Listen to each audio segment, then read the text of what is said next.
Did you know drawing tablets used to come with mice?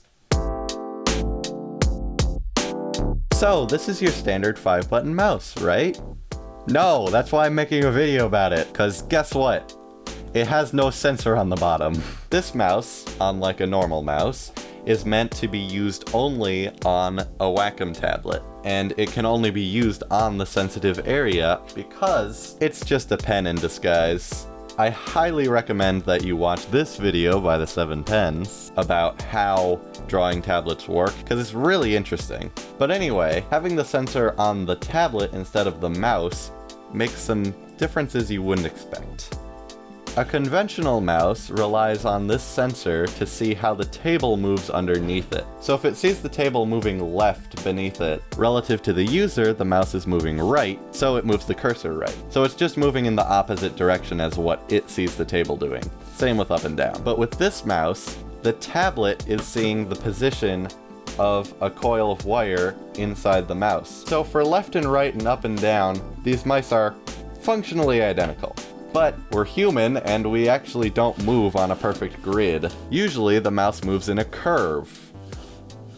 And a curved path is very different between these two mice. Just for a second, let's pretend this optical mouse is a trackball mouse, because optical mice and trackball mice actually are the same. So we can represent the trackball with a ball, and we can trap it to represent the body of the mouse.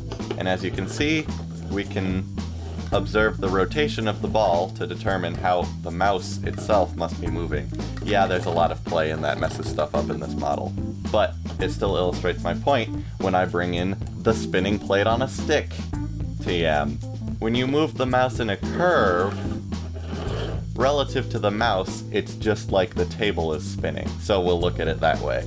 And as you can see, when the table starts to rotate, from the mouse's point of view, it's just moving in a perfectly straight line. My model's not perfect, so it does waver a bit, but you get the idea. The point is, when a conventional mouse rotates about a point like this, that's just perceived as a straight line. Whereas with the tablet mouse, when you rotate it like this, it doesn't matter what the mouse sees as its motion.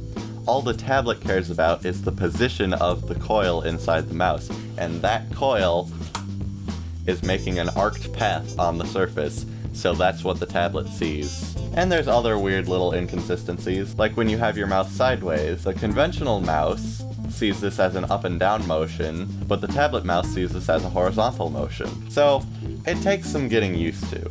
And in order to get used to this mouse completely, I am gonna edit this entire video using this mouse and the tablet.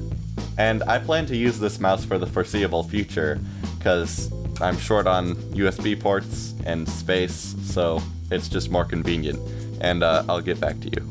Alright, well that was an experience. Now of course there's all the stuff I was talking about earlier with the motion being a little wonky, but now that I've gotten used to the motion of the mouse itself, the other things you can do with this mouse make it really, really nice. All of the buttons on the mouse are programmable. So I have it set up so that specifically within DaVinci Resolve, I have Control-Z and Control-Shift-Z on the two side buttons, and the scroll is combined with Alt, so that in DaVinci, that zooms the timeline in. And I've further sped up my workflow by mapping these buttons to some common tools that I use in DaVinci, such as space, cut, and two different delete buttons. And then the feature that is completely new to using the tablet instead of a regular mouse is this touch strip. I've programmed the touch strip so that each end advances the video by a single frame.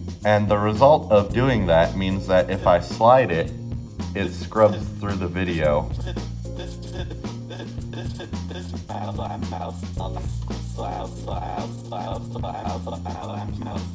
So that's fun. So altogether, I wouldn't recommend this mouse, but it does offer some really neat features that other mice don't do. And you can get this whole setup with the pen for like 50 bucks off eBay.